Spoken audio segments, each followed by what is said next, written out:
सामने है साध्वी नित्यबोधा जी। और साध्वी नित्यबोधा जी के बारे में आपने काफ़ी सुना होगा, काफ़ी यूट्यूब पे वीडियोज़ देखे होंगे। उन्होंने कई सालों से आर्ट ऑफ लिविंग में as a teacher happiness course सिखाया, सहज कोर्स सिखाया और अभी वो विदर्भ आश्रम में काफ़ी सालों से सेवा दे रही हैं। गुरुदेव गुरुदेव ने साध्वी जी को ब्लेस किया है और हम सब जानना चाहते हैं किस तरीके से उनकी जर्नी रही। तो आज उनसे पूछेंगे। तो साध्वी जी, जय गुरुदेव। हम ये जानना चाहते हैं किस तरीके से आपके Art of Living journey start. जी। जय गुरुदेव मनोज जी, बहुत बहुत धन्यवाद, आपने मुझे आमंत्रित किया और आपका ये जो एक चल रहा है ये सिलसिला शुरू रहे और बहुत सारे अच्छे अच्छे बड़े बड़े लोग आके यहाँ पे ऐसे बात कहे कि सभी को उससे मार्गदर्शन प्राप्त हो। बहुत बहुत धन्यवाद। तो बहुत बड़े बात है कि हमारे सभी के जीवन में गुरुदेव। शंकराचार्य जी ने एक जगह कहा है कि मनुष्य जन्म के 3 सौभाग्य है।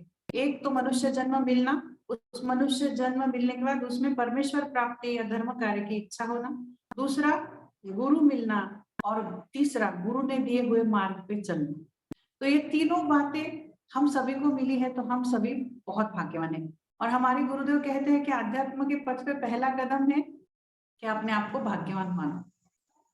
ठीक है, तो आज का ये जो टॉक है, हम आप सभी अपने आप को भाग्यवान मानते हैं, कृतज्ञ मानते हैं कि गुरुदेव हमारे जीवन में है और हमारे जीवन में अच्छा बुरा जो भी हो रहा है उसमें गुरुदेव हमारे साथ है और वो हमारा आधार है और वो हमें हर एक तरह से गाइड करते हैं, हमारी रक्षा करते हैं।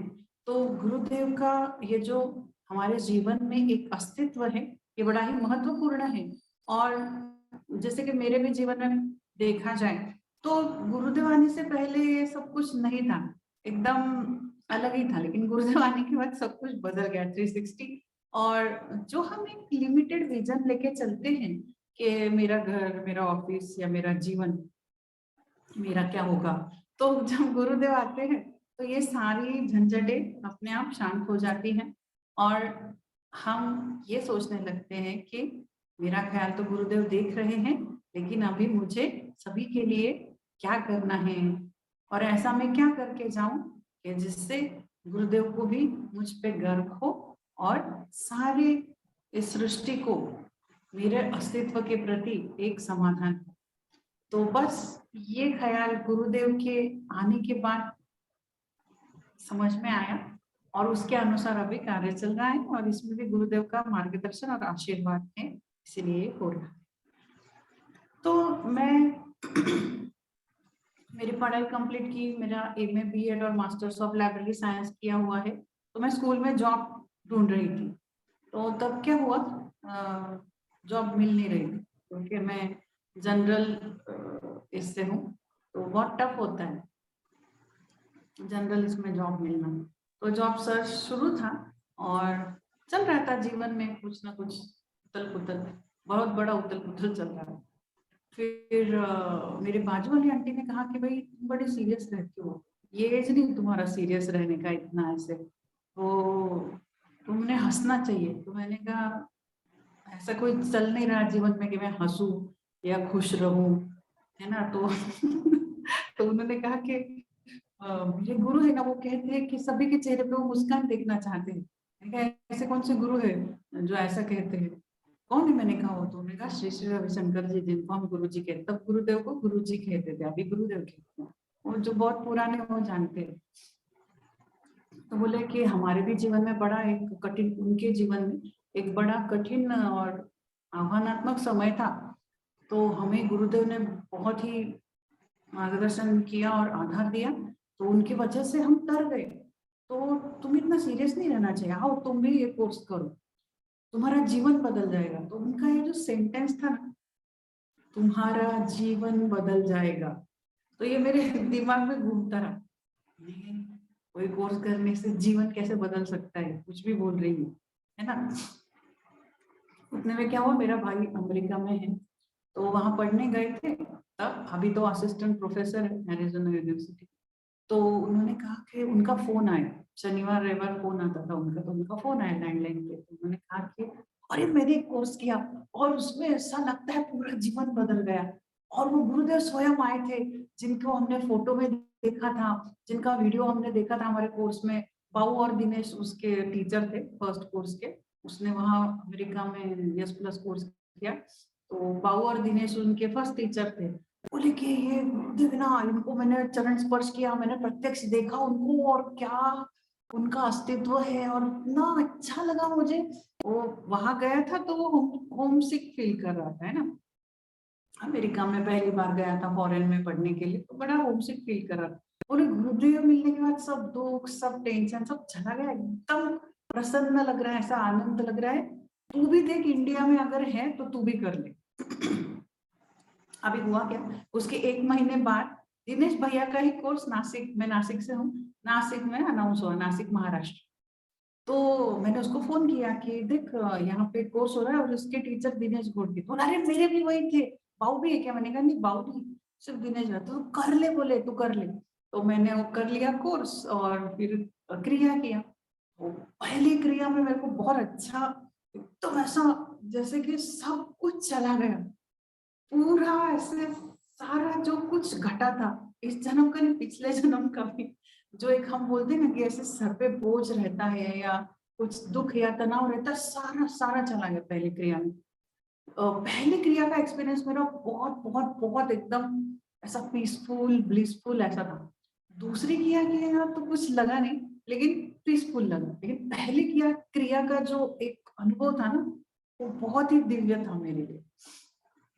बहुत दिव्य अनुभव आया और दिनेश भैया एकदम सहजता से पूरा ज्ञान देते थे। अच्छे से हमारा एक्सरसाइज होता था, सूर्य नमस्कार, फिर बहुत अच्छे, मतलब अच्छे से उन्होंने वो नॉलेज पॉइंट सब समझाए और यंगस्टर्स को कैसे वो नॉलेज पॉइंट्स अपने जीवन में ढाल सकते हैं, ये भी दिनेश भैया ने मतलब बहुत अच्छे से समझाया।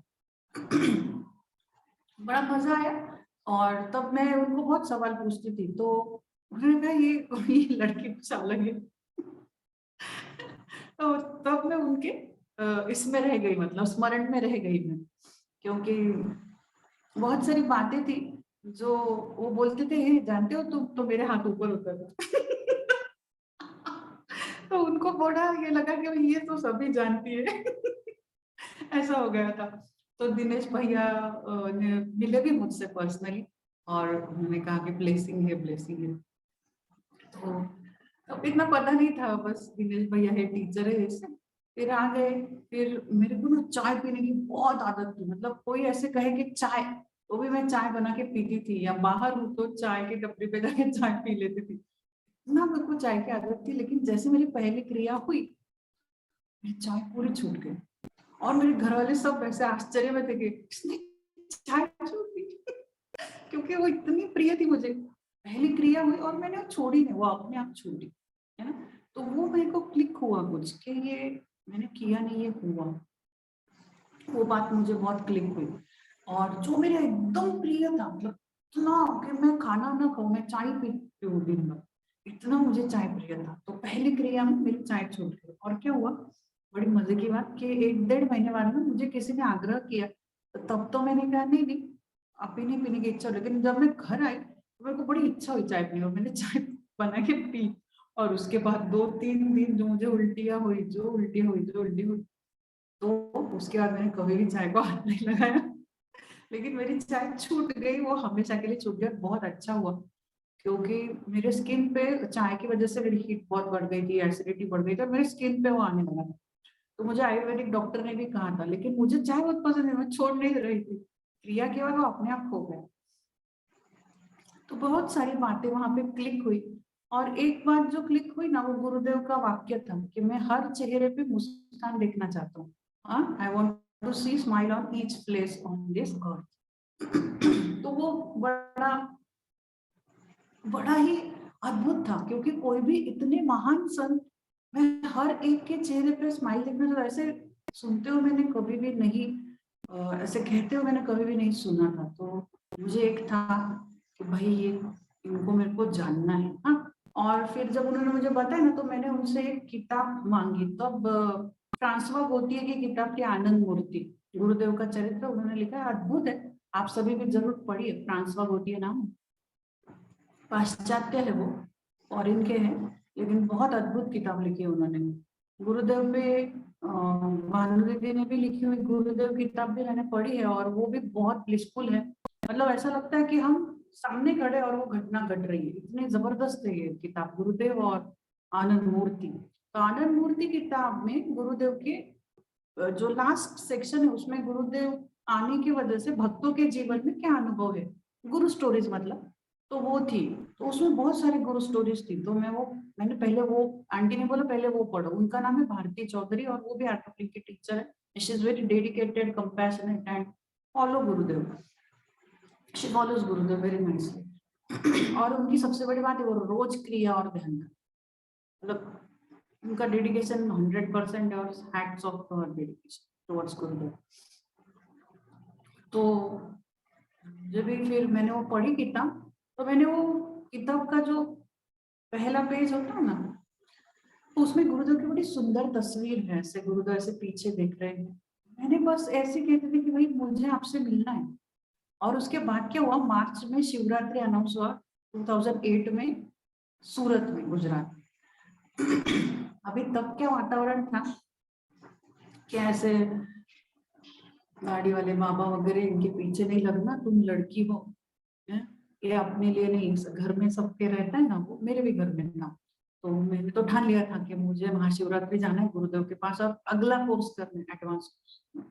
तो भाई घर में तो परमिशन नहीं थी, फिर आंटी ने और हमने सेवा करना शुरू कर दिया।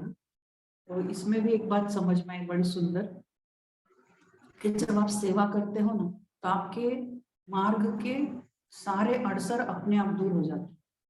तो वो जो मेरे पिताजी कहते थे नहीं जाना नहीं जाना, तो धीरे धीरे हमने उनको कन्विंस कर लिया, मैंने और आंटी जी ने, कि जाना है मार्च शिवरात्रि सूरत में जाना है। 2008 ऋषि विद्याधर जी का एडवांस कोर्स था, प्राणायाम ध्यान शिविर था, गीता ज्ञान था, गुरुदेव लाइव लॉन्ग सुदर्शन क्रिया लेने वाले थे, महाशिवरात्रि की रुद्र पूजा थी, ऋषि विद्याधर जी का एडवांस कोर्स था, इतना सारा था। गुरुदेव के साथ सत्संग और ज्ञान, सब 6 एकदम ऐसा पावर बूस्टर डोज था वो मेरे जीवन के लिए। और उसके बाद तो बदल ही गया पूरा। तो दूसरी क्रिया तो डायरेक्ट गुरुदेव के साथ, गुरुदेव स्वयं सोहम सोहम कह रहे थे, और इतना दिव्य अनुभव, वो भी सुबह 4:30-5 बजे। और गुरुदेव खुद लेते थे वो, तब पीडीएस जो किया था, प्राणायाम ध्यान शिविर, गुरुदेव ने स्वयं लिया, और इतना अद्भुत था वो अनुभव। और सूरत आर्ट ऑफ लिविंग टीम ने, बीडीएस की और आर्ट ऑफ लिविंग टीम ने इतनी जबरदस्त सेवा की, एक कमी दिखाने के लिए जगह नहीं। आज तक मुझे वो स्मरण है। और रवि लालवानी जी है ना सूरत के, तब उनकी मेरी पहचान है, तब से अभी तक हम संपर्क में, बहुत सेवा करते हैं। और ऋषि विद्याधर जी मेरे पहले एडवांस कोर्स टीचर है। तो ऋषि जी बहुत अद्भुत थे, और वो ऐसे स्टेज पे बैठ के गुरुदेव को प्रश्न पूछा, तो बोला अरे बाप रे, ये कैसे होंगे ना, मतलब गुरुदेव को प्रश्न पूछ रहे हैं, तो कितना अद्भुत है ना। बहुत अच्छा लगा, और इससे चुन चुन के उनके सवाल थे। गुरुदेव भी बड़े एकदम बहुत ही ऐसे, गुरुदेव का ज्ञान तो मतलब वही ज्ञान स्वरूप है, तो ऐसा ज्ञान दिव्य, पर उसकी इतनी सहजता और उसमें जो जेन्युइननेस था, वो अद्भुत था गुरुदेव का। तो वो कहीं तो बहुत छू गया। और फिर दर्शन लाइन अंत में आई, तो मैंने देखा गुरुदेव एकदम स्थिर, शांत, करुणामय और प्रसन्न। और कोई लोग ऐसे रो रहे जिनका कोई मर गया है, और कोई बहुत दुख में है, कोई एकदम आनंद में है, कोई ब्लिस में है, कोई किसी को कोई पड़ा नहीं है, कोई गुरुदेव को देखे ही जा रहा है। ऐसे अलग अलग सारे शेड्स वहां दर्शन लाइन में चल रहे थे। और जो लोग वहां पे विलाप करते हैं ना गुरु के पास, क्योंकि उनको कोई आधार नहीं होता है जब जीवन में बड़ा दुख गहरा हो जाता है, तो उनको भी गुरुदेव एकदम शांति और स्थिर से समझा रहे थे। और उनके शब्द में, उनके वाणी में जो ताकत थी कि ये तुम्हें सहना पड़ेगा, ये ऐसे अलग अलग उत्तर वो दे रहे थे, और मैं सुन रही थी, ये ठीक हो जाएगा, ठीक है, ये अभी हो गया है, अच्छा इससे अच्छा होगा, अच्छा ये करना है करो। उस वक्त और एक बात नहीं पता चली क्या वो गुरुदेव कहते हैं ना, choice is yours blessing is mine. तो वो बड़ा मस्त लगा, choice is yours blessing is mine. तो उसका जो राइम था तब इतना समझ नहीं था, छोटे थे ना एकदम, तो गुरुदेव के सामने तो अभी भी छोटे। Choice is yours blessing is mine, तो बड़ा मजेदार लगा, कि मस्त है ना, choice is yours blessing is. लेकिन अभी समझ रहा है वो, choice is yours blessing is mine, बड़ा सुंदर है। तो वो, और फिर जब मेरी बारी आई तो मेरे जीवन में भयानक भयानक उथल पुथल ऐसे हो गया था कि मेरे पाँव के नीचे जमीन, सर से आसमान चला गया था। और मैं गुरुदेव को देख रही थी, गुरुदेव को सब बता दिया एकदम, धाड़ धाड़ धाड़ धाड़ धाड़ धाड़। जबकि मैं पहली बार गुरुदेव से प्रत्यक्ष मिल रही थी, और गुरुदेव ने कहा प्रार्थना करो ऐसे। और जैसे वो, और गुरुदेव पहले आगे चले गए, और जैसे वो आनंद मूर्ति किताब में ऐसे पीछे मुड़े हुए गुरुदेव ना, वैसे उन्होंने मुझे देखा। फिर मैं गई उनके पास, फिर मैंने कहा, फिर गुरुदेव ने कहा प्रार्थना। तो मैंने प्रार्थना की, और उसके बराबर 1 साल में मेरे सारे कोर्सेस हो गए। डीएसएन हो गया, YLTP हो गया, सहज समाधि हो गया। उसके बाद गुरुदेव नासिक में आए 3 महीने के बाद, और तब उन्होंने पूछा कि किसको आश्रम में आना है, तो मैंने मेरा नाम दे दिया नंबर और नाम। तो मुझे मेल भी आ गया कि आप 2 महीने बाद मेल आ गया कि आपको आश्रम आना है, आपने कहा था सेवा के लिए। तो सारे कोर्सेस हो गए हैं साल भर में। फिर क्या हुआ, ये मेरा YLTP जब मेरा हुआ, उसके आखिरी दिन फिर हम वापस आ गए, और दूसरे दिन मुझे जॉब का ऑफर आया, और मेरा इंटरव्यू हुआ और मुझे जॉब लगी। तो मैंने, अरे तो गुरुदेव का ही प्रसाद था, बड़े खुश हो गई। तो आंटी और मैं रोज क्रिया करते थे उनके घर में, रोज हर गुरुवार को गुरु पूजा होती थी। और गुरुदेव का तब ना सुबह सुबह 7:15 बजे आस्था चैनल पे गुरुदेव का एक टॉक आता था 20 मिनट का। तो हम पहले उठ के वो टॉक देखते थे, और हम दोनों का भी ये रहता था वो मिस नहीं करना है। हम पहले उठ के और टॉक देखते, और बड़ा मजा आता था, बड़ा आनंद था वो सुनने में। सुबह सुबह पहले आँख खुलती गुरुदेव, तो बड़ा अद्भुत था। गुरुदेव इससे प्यार से एकदम ऐसा दिव्य ज्ञान, एकदम सहजता से, और ऐसे मुस्कुराते, और बड़ा सारा विनोद के साथ। तो ये अद्भुत था, और वो अभी भी होना चाहिए। अभी वो पता नहीं क्यों रुक गया है। तो वो बहुत वो दिन भर का ऊर्जा हमें उससे मिल जाता था। फिर क्रिया करना, ध्यान करना, और फिर अपने घर के काम और ऑफिस चले जाना। तो उसमें क्या हुआ, समर वैकेशन आई। तो समर वैकेशन में मेरा भी बर्थडे होता है 9 मई को, और गुरुदेव का होता है 13 मई को। तो मेरा क्या था कि मैं गुरुदेव के बर्थडे के लिए जाने वाली थी, है ना। मेरे को आश्रम से कॉल भी आ गया था कि आप आने वाले हैं ना सेवा में। मैंने नाम दिया था गुरुदेव जब नासिक। तो उन्होंने कहा, मेरे जिस स्कूल में जॉब करती थी, कि आपको छुट्टी नहीं मिलेगी और आपको पैसा भी नहीं मिलेगा। तो अन्याय था। मैंने उनको पहले रिक्वेस्ट किया, रूल दिखाया गवर्नमेंट का, लेटर दिया, कुछ नहीं, फिर सीधा रेजिग्नेशन लेटर दे दिया। मैंने कहा देखिए, मुझे मेरे गुरु के पास सेवा करने के लिए जाना है। उनको सब नम्रता से बताया, उन्होंने नहीं माना। और उन्होंने मेरे को क्या सुना है कि ऐसे ये तुम्हारी उम्र नहीं है ऐसे बाबा साधु के पीछे भागने। मैंने सीधा रेजिग्नेशन दिया। ये वाक्य उनका सुना, क्योंकि मेरे जीवन में तो बड़ा परिवर्तन आ गया था, और मैं खुश रहने लगी थी, जैसा गुरुदेव ने कहा ना। तो मेरे चेहरे पे मुस्कान आ गई थी। तो मुझे अंदर से वो आनंद अनुभव होता था। और फिर मैंने वो रेजिग्नेशन लेटर दे दिया। घर पे आई तो मेरे पिताजी बड़े नाराज हुए, क्योंकि नौकरी जल्दी मिलती नहीं ना जनरल क्लास के जो लोग होते हैं। तो फिर मैंने बहुत कुछ कहा, तो मैं बहुत नाराज हो गई। अब ऐसा समझता नहीं ना, वो भी पिताजी के इससे वो ठीक ही था उनका, है ना। पिताजी के लेवल से उनका सोच ठीक, और भक्त के लेवल से मेरा।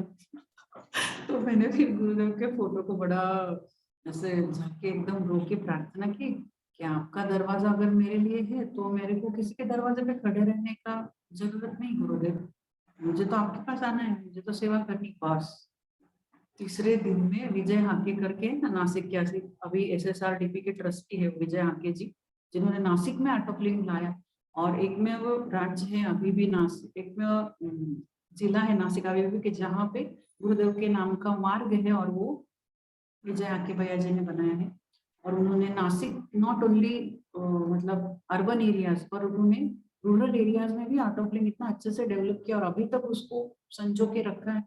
हैट्स ऑफ टू विजय हाके जी। उन्होंने मुझे फिर रेकमेंड किया और फिर मुझे आश्रम में सेवा दी गई।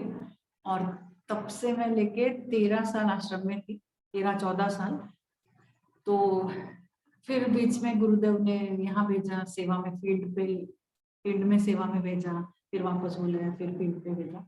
और अभी मैं नागपुर आश्रम में थी, लेकिन अभी मैं 8 महीने से संभाजी नगर करके एक है, जिसे हम पहले औरंगाबाद कहते थे, मराठवाड़ा में, तो अभी मैं मराठवाड़ा रीजन में सेवा कर रही हूँ। और ये तो क्लियर है कि गुरुदेव के निर्देश, डायरेक्शन के साथ ही ये हो सकता है। और मुझे सभी बोलते हैं कि तुम संन्यास कैसे लिया, साध्वी कैसे बन गई। मैंने कहा मैंने नहीं लिया ना, मैं बनी, मुझे गुरुदेव ने बनाया। तो ऐसा था।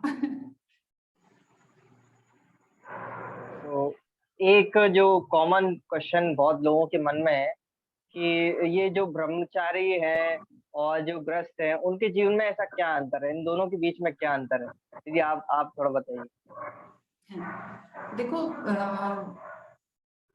जो गृहस्थ है ना, उनका कुटुंब क्या रहता है, उनके माँ बाप, उनके पति पत्नी, उनके बच्चे, या तो उनके भाई या बहन, है ना, और उनका ऑफिस।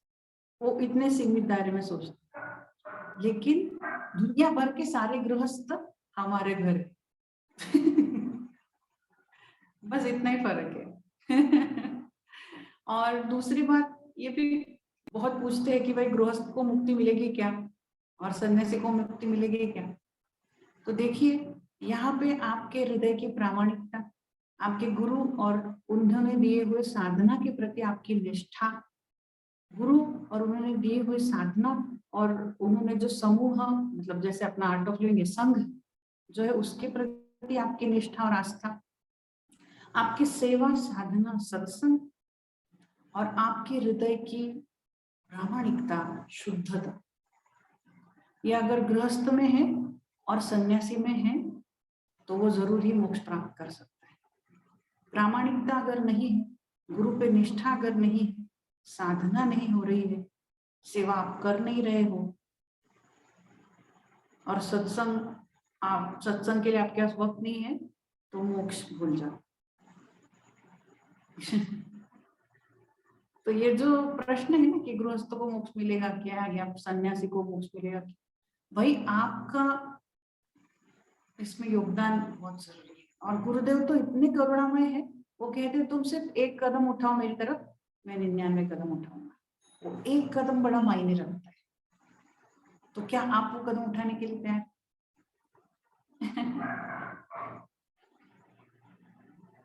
तो बहुत ही दीदी आपने सुंदर एक्सप्लेनेशन दिया, और कि गृहस्थ में और सन्यासी में क्या अंतर है।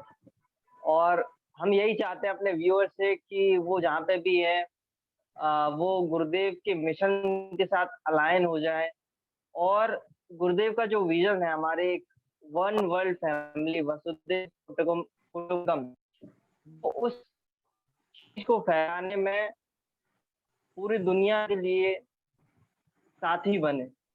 और हम यही चाहते हैं अपने व्यूअर से कि वो इस गुरुदेव के विजन को बहुत से जल्दी फैलाएं। और हमारे व्यूअर्स जो इस चैनल पर नए हैं, वो इस चैनल को सब्सक्राइब कर सकते हैं, लाइक और कमेंट कर सकते हैं, वीडियो को शेयर कर सकते हैं, जिससे ये वीडियो और लोग देखें और इंस्पायर हों। तो दीदी आपने बहुत बहुत अपना समय निकाला, कीमती समय, और हम सब लोगों को इतना इंस्पायर किया, अपनी गुरु स्टोरी बताई।